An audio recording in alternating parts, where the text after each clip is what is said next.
We have seen a few methods in which we can prove the Pythagoras theorem.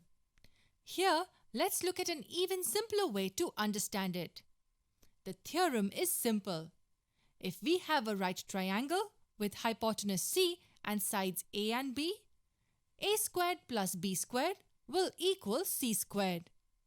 Doesn't matter how this triangle is drawn as long as this angle is a right angle. To prove this, let's draw a square with the hypotenuse as the side. These three sides will also have C as their length. The area of this square will be C squared. With this done, let us complete the bigger outer square. This will be B and this will be A. B and A and B and A. Again, doesn't matter how we draw this. The red portion should be a square and this angle should be a right angle. We have four right triangles here with the same area. Let's move this slightly to the left and let's duplicate it on the right. As they are duplicates, their areas will be equal. You can see that each of the figures has four triangles and one square. All the triangles are equal to each other as their base and height are the same. Now focus well. In the figure on our right, let us shuffle the triangles around. Let this triangle drop and stick to this one. Let's move them up. And let this one drop on the triangle at the bottom. We did nothing extraordinary. We're just moving the triangles around. As these lengths are B, the lengths of each of these four sides will be B. Therefore, this is a square with side B.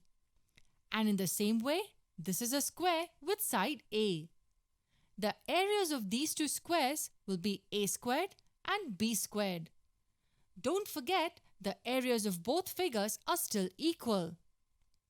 Now let me ask you a very simple question. If I remove one triangle from each figure, will the areas of the new figure still be equal? Of course, yes. If we remove the same quantity from two equal sides, the sides will still be equal. So I remove one triangle from each figure. The areas of these two figures will be same. Let's do that one more time. We drop these two triangles. The areas are still equal. Again, we drop these two and then these two.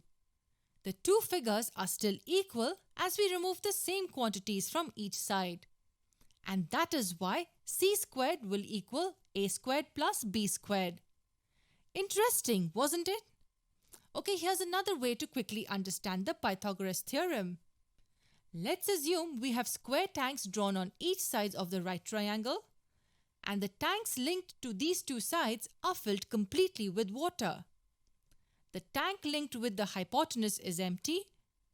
If we rotate this circle around the center, the water from these two tanks will get emptied into the tank linked with the hypotenuse, assuming the thickness of the tanks is the same. The volume of water contained in the two smaller tanks will equal the volume of water contained in this big tank.